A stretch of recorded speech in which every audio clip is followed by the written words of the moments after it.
ahí persiguiendo una visión.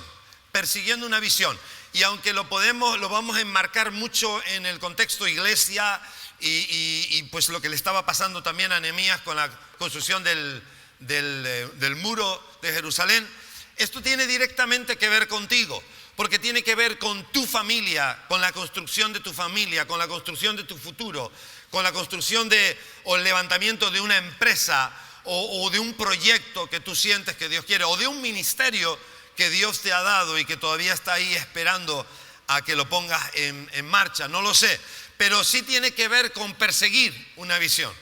Dios en este tiempo está intentando decirle a la iglesia en España que hay una visión de Él para España. Y que a pesar de los años que todo ha ido lento, despacio, con mucha crisis interna y externa, con mucho antagonismo, donde sabemos que detrás de todo está el diablo, pero el diablo usa gente, ¿verdad? Usa movimientos, usa personajes, a veces incluso políticos, pero todo esto hace que los que estamos al frente nos cansemos. Hace que los que estamos al frente nos desgastemos. Y si no tenemos cuidado, como ha ocurrido en algún caso, terminas aparcando el sueño y terminas poniéndolo a una esquina, porque la espera desespera. Pero Dios quiere volver a traer a nuestra memoria las cosas que nos ha dicho. Y Dios quiere traer a la memoria los sueños que nos ha dado. Y quizá como pasó con Moisés, que estuvo 40 años esperando el llamado, o estuvo Abraham 25 años esperando el hijo que Dios le había prometido, quizá Dios en esas esperas llega el momento que el tiempo de España haya llegado. Y yo creo que el tiempo de España ha llegado. Y el tiempo de Canarias ha llegado. Y el tiempo de esta iglesia ha llegado. Y de las iglesias de Buenas Nuevas ha llegado. Tiene que ver con tiempos de Dios. Pero quiero decirte, cuando llega el tiempo de Dios, tenemos que actuar como Dios quiere. Y esto es lo que pasó con Nehemías. Déjeme explicarle brevemente el tema de Nehemías.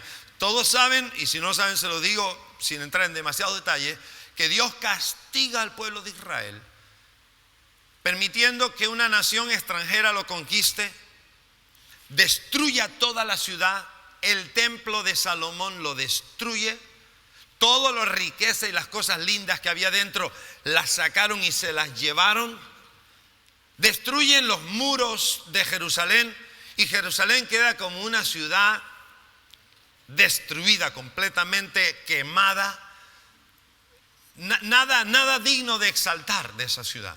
Se lleva entonces este emperador Nabucodonosor en este caso, pero se lleva este imperio a todo el pueblo de Israel, se lo lleva afuera.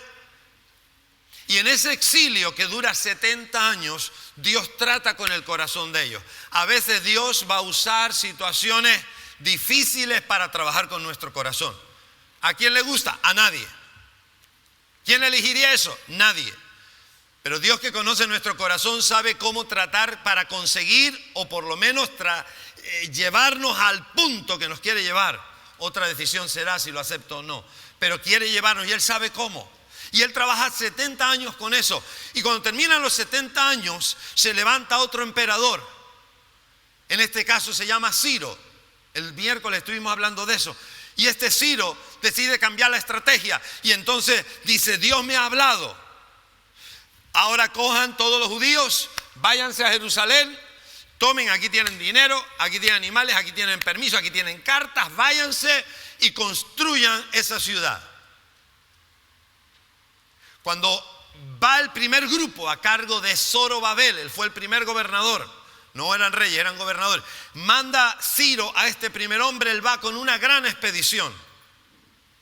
Pero se instalan, empiezan a colocar, a hacer sus cositas, construyen sus casas y pasan casi 100 años hasta que Dios levanta a otro hombre para que vaya allá también. Este hombre estaba en el exilio todavía, se llama Esdras. Y Esdras, que escribe, o ustedes pueden leer su historia en el libro de Esdras, Esdras se levanta como un escriba, como un hombre que conocía las leyes. Se levanta y Dios lo envía para llegar y poner orden. Entonces casi 100 años después llega Esdras a Jerusalén. ¿Qué había en Jerusalén? Nada. Casas. El muro estaba todavía destruido. El templo lo habían medio empezado a arreglar. Nada más. No había gran cosa. Así que Dios envía a este Esdras porque Dios quiere reconstruir. Dios quiere devolverle a Jerusalén su identidad, su papel hegemónico. Es su ciudad.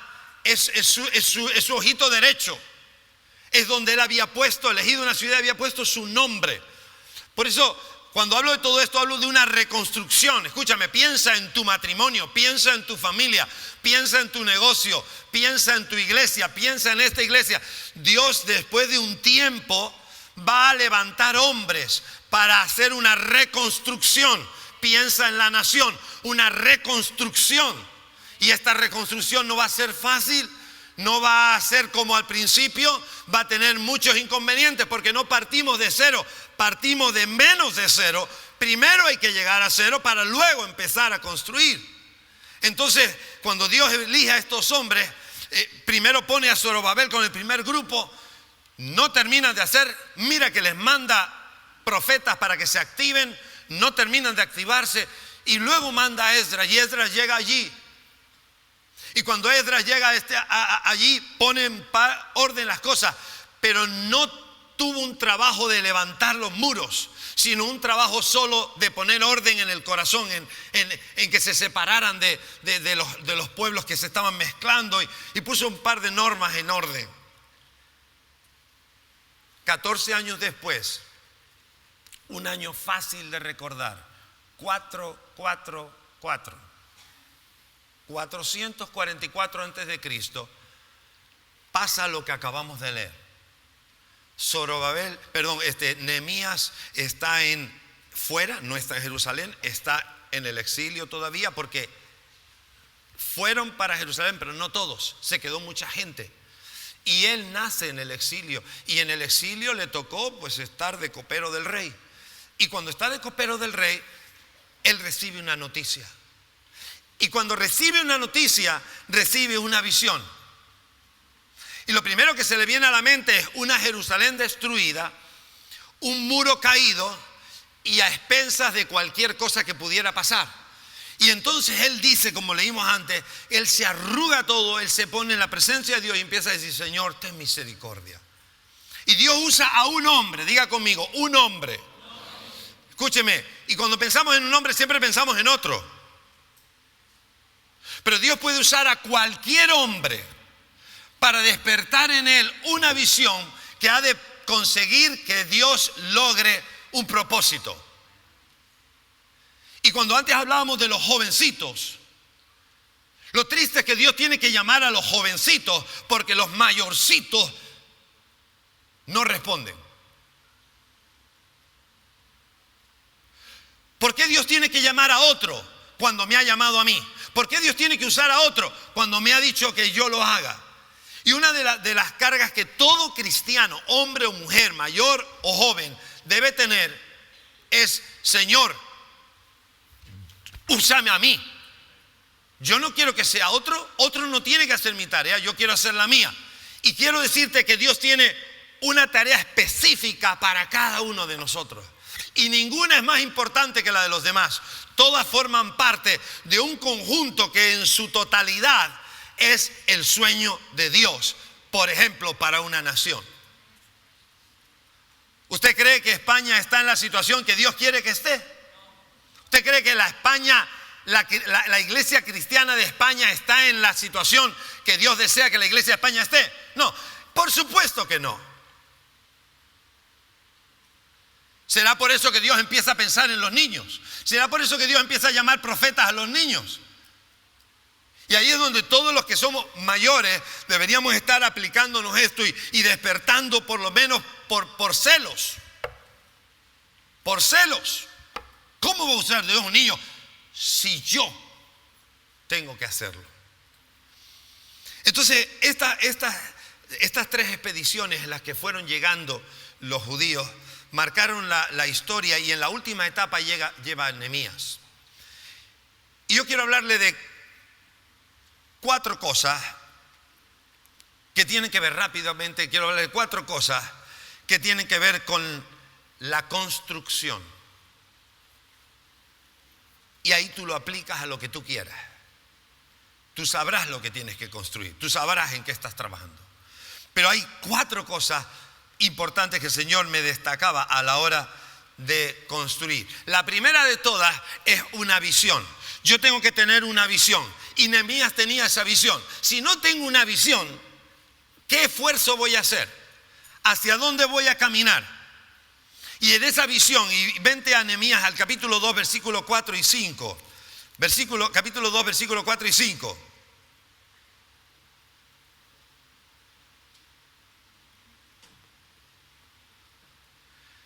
Dice: me dijo el rey, ¿qué cosa pides? Entonces oré al Dios de los cielos, porque la visión no puede venir de mi corazón. La visión tiene que venir de los cielos. Y dice el versículo 5, y dije al rey. Entonces primero ora, cuando recibe la respuesta le dice al rey. Dice: le dije al rey, si le place al rey y tu siervo ha hallado gracia delante de ti, envíame a Judá, a la ciudad de los sepulcros de mis padres, y la reedificaré. Entonces, ¿cuál era la visión de Nehemías? Reedificar la ciudad. Él no venía para hacer otras cosas, él venía para reedificarla. Él ve algo destruido. A veces yo pienso en los años que llevamos trabajando en esta ciudad. Si usted me pregunta si estoy orgulloso de lo que después de 22 años que estamos trabajando aquí en esta ciudad, mi esposa y yo, si estamos contentos, orgullosos, yo le voy a decir que no. Que no, en absoluto. ¿Por qué? Porque yo creo que hay tanto trabajo por hacer, hay tanto trabajo por conquistas que hacer, que yo no puedo estar contento, yo no puedo estar satisfecho en absoluto. Y cuando le llega la noticia a él de la ciudad, él ya más o menos lo sospechaba. Él no era bobo, él era una persona adulta, él tenía conocimiento, él sabía que, bueno, estaba a miles de kilómetros, pero él sabía, alguna noticia había. Pero cuando le llega un hermano de él, y viene el hermano de él y le cuenta y le dice: escúchame, es que la cosa está mal. Y en esa conversación, pero vamos a ver, y todos los que fueron con Zorobabel y los que fueron con Esdras no han hecho nada. No, sí, algo han hecho, pero ¿qué va? Los muros están destruidos, el templo es un desastre. Allí cualquiera entra a la ciudad y sale porque como no hay puertas. Y cuando él capta eso, de repente Dios le pone una visión. Y una visión que lo conmovió, porque dice que oró, ayunó, fue capaz de estar delante del rey para pedirle algo. Y la visión estaba clara, él quería reedificarlo. Hay algo que hacer con España, hay que reedificar España. A lo mejor no tenemos ideas muy concretas, pero hay algo claro, y es que no pueden estar las cosas o seguir las cosas como están. Y lo digo igual por tu matrimonio, lo digo igual por tus hijos, lo digo igual por tu empresa, porque esto se aplica a cualquier cosa en la que tú estás inmerso. Aprovecha, porque son pautas de Dios. Número 1, tener una visión. Y asegúrate que esa visión viene de Dios. Porque si no viene de Dios, Dios no va contigo. Y Moisés dijo: Señor, si tú no vas conmigo, yo no me muevo. Entonces, el Señor te quiere llevar a hacer algo. Asegúrate que lo que has oído es de Dios y que Dios es el que te está guiando. Esa visión la tienes que mantener, esa visión la tienes que escribir. ¿Por qué? Porque con las luchas y las tensiones y la presión va a ocurrir probablemente que te desvías de la visión, se te va la olla, ¿verdad? Y pierdes la claridad y te entretienes en cosas que no debieras. Escríbela, ponla delante de ti. Asegúrate que lo tienes claro, porque ahora cuando tienes una meta, tienes que trazar un camino hacia la meta. Vamos a hablar de eso ahora. Pero esa visión tiene que ser de Dios. Si esa visión es de Dios, Dios está contigo. Hacer algo con esta ciudad. Y yo sé que si nos ponemos a trabajar, Dios viene en nuestra ayuda, porque es la visión que Dios tiene. Yo lucho por la visión que Dios me ha dado. Tú tienes que luchar por la visión que Dios te ha dado. En Éxodo capítulo 25, busca Éxodo 25, 40. Las visiones de Dios no son tonterías, no son cosas que, bueno, es que Dios no tenía nada que decir y dijo eso. Escúcheme, cuando Dios dice algo, Dios está esperando una reacción inmediata y una exactitud escrupulosa. En Éxodo 25, 40 dice así. ¿Lo tiene? Moisés acaba de recibir la visión del templo, del tabernáculo que tenía que construir. Dios se lo revela. Y en el versículo 40, finalizando esto, dice: mira y hazlo conforme al modelo. Diga conmigo, modelo. Al modelo que te ha sido mostrado en el monte. ¿Cómo tiene que ser? Conforme al modelo. Si tú no tienes una visión, no te pongas a trabajar. Busca primero la visión. Y cuando recibes la visión, entonces trabaja conforme al modelo. ¿Qué me dijo Dios? ¿Cuáles eran los detalles? Y entonces voy a hacerlo conforme al modelo. Pero si Dios no te ha dicho nada, no te embarques en hacer nada, porque no llegarás a nada. Todo proyecto que tú quieras desarrollar tuyo será siempre en tus fuerzas. Pero todo proyecto que queramos desarrollar en Dios será de Dios y Dios lo va a respaldar. Por eso yo tengo que asegurarme de las cosas que Dios me dice. Tengo que asegurarme de las decisiones que tomo. Padres que tienen hijos tienen que asegurarse de las decisiones que toman, porque las decisiones erróneas tuyas afectan a tu mujer, afectan a tus hijos, afectan a tu economía, afectan a tu futuro, afectan a tu estabilidad emocional. Entonces no podemos hacer cualquier cosa. Uno va entendiendo que no se trata de ser sabio, es decir, tener toda la información para hacer las cosas correctamente. No, esa sabiduría no. La del cielo. ¿Cuál es la sabiduría del cielo? El reconocer lo que Dios me dice y llevarlo escrupulosamente a la práctica. Esa es la sabiduría. Sabiduría en oír y en obedecer. En oír y en hacer. Esa es sabiduría. La otra sabiduría es la mía. Y esa, sinceramente, después de tantos años ya le puedo decir, no me interesa para nada. Por eso no se trataba de que Moisés hiciera el mejor tabernáculo que se le ocurriera. Él tenía que hacer el tabernáculo que Dios le había dicho. Y tú tienes que construir el tabernáculo que Dios te ha dicho. Y tú tienes que levantar la familia que Dios te ha dicho. Y tienes que levantar los hijos que Dios te ha dicho. Y construir el proyecto de tu vida que Dios te ha dicho. Y si todavía no sabes lo que Dios te ha dicho, te toca ponerte de rodillas y buscar a Dios para que Dios te diga lo que Él te quiere decir. Hágalo, hágalo. Pero hoy en día, yo me encuentro muchos cristianos corriendo para todos lados como gallina sin cabeza, sin saber para dónde apuntan, haciendo muchas cosas. Y quizá todos en algún momento de nuestra propia historia podemos reconocer cosas que hemos hecho así, porque todos somos imperfectos. Pero aquí, por eso en esta mañana yo te estoy llamando tu atención sobre este punto. Asegúrate que los esfuerzos que estás haciendo vienen del Señor, para que el éxito que quieres alcanzar de verdad lo llegues a alcanzar. Porque Dios no te llamó para fracasos. Dios te llamó para éxito. Dile que está a tu lado, Dios te llamó para el éxito. Número uno, entonces, primero, tener una visión. Número dos, saber con qué cuento. Y esto es muy interesante. Aquí podríamos estar meses hablando de esto. Saber con qué cuento. Mire, cuando llega en la primera expedición, llegan los judíos allí a Jerusalén. Y está Zorobabel y el sumo sacerdote era Josué.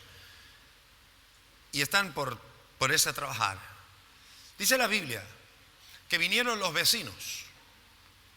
Y acercándose a él dijeron: oye, permítenos que te ayudemos. Queremos trabajar con vosotros porque vuestro Dios es nuestro Dios.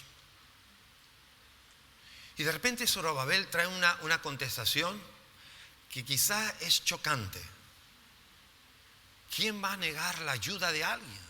¿Quién va a negar el apoyo de alguien? En cambio, Zorobabel les contesta, no. Y claramente les dice, porque no me conviene que ustedes me ayuden.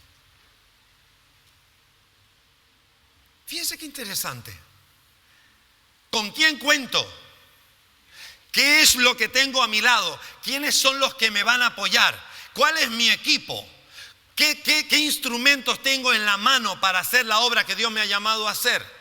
Y eso es vital. Nada más llegar también Nehemías, cuando él llega y antes de empezar a hacer nada, él quiere darse una vuelta y quiere reconocer las cosas. Y se encuentra nada más llegar con varios elementos de alrededor que son gente que no está contenta con la venida de Nehemías. Y dice que había un tal Sanbalat y un tal Tobías y amonitas, el pueblo amonita, y aún los árabes que estaban alrededor, y todos estaban en contra. La prioridad de la gente que nos rodea a veces, porque no nos damos cuenta, se nos infiltra gente que aparentemente parece que quieren ayudar. Y después de un tiempo te llevas la gran sorpresa de que tienen su propia agenda. Su sueño no es tu sueño, pero pegaditos a ti algo van a ganar. Mira, una cosa que tengo clara y a veces me cuesta distinguirlo, pero Dios me ayude, es que no va a haber manera de llevar adelante un proyecto a menos que estemos todos cantando la misma canción, estemos en el mismo corazón. Si no lo estamos, no vamos a llegar al destino. Tengo la visión, ahora tengo que ver los elementos que me acompañan para ir a conseguir la visión. Y en esos elementos, uno de los más importantes es el elemento humano, las personas que me rodean. Y enseguida le rodearon a él elementos, dice que habían falsos profetas. Dios va a traer falsos profetas para hacer que la visión sea contaminada. Va a venir gente con falsos comentarios, con falsos consejos. Son consejos que nacen de su propio corazón, no nacen del corazón de Dios. Y vienen para confundir y para destruir y para desanimar. Yo he visto gente en la iglesia bien intencionada, cariñosa, que ama a Dios, ingenuamente santas.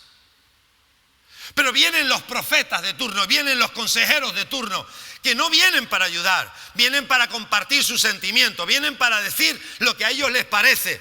Y para colmo, como dice aquí, dicen, Dios me ha dicho, cuando Dios no les ha dicho nada.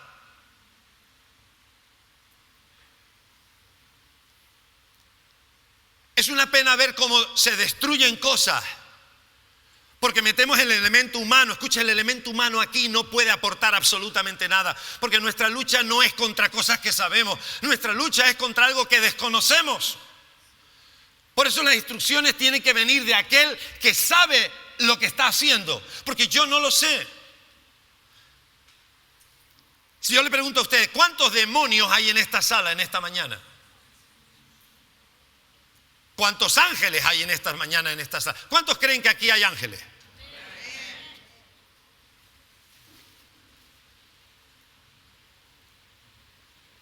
¿Cuántos creen que aquí hay demonios?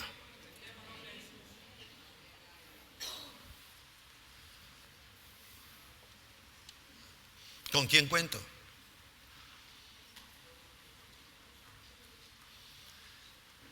Uno de los grandes problemas que hemos tenido, lo digo por las familias también, es ser consentido, es decir, consentir. No se pueden formar equipos, y los empresarios aquí lo saben. ¿Saben que no se pueden formar equipos con gente consentida? Le decía a los hombres ayer, si usted tuviera que formar un equipo y usted fuera sincero y tuviera la libertad de marcar, señalar y decir este y este y este y este, y pudiera decir y este no, y este no, y este no, y este no, y nadie le acusara por eso, usted lo haría y usted no escogería a los consentidos. Porque nadie quiere trabajar con un consentido. Nadie quiere trabajar con un consentido. Es que con un consentido no se puede trabajar, ni con un amargado. Y hay una serie de personas, escúcheme, hay una serie de personas que tienen que hacer cambios en su vida para poder formar parte de equipo. No serán nunca parte de un equipo, nunca serán parte de este equipo. No habrá forma de que formen parte del equipo, porque la forma de comportarse hace daño. La forma de comportarse entorpece la conquista de la visión. Y para mí una de las, y sé que es grave decirlo, pero una de las cosas que ha pasado en esta santa nación es que muchos cristianos no buscan la visión de Dios, sino su propia visión. Y muchos cristianos de a pie no buscan la visión de Dios, no les preocupa. Ni la buscan ni la encuentran, y como no la encuentran y tienen que hacer algo, se inventan la suya y entonces enredan en el reino. ¿Puede decir amén? Gracias.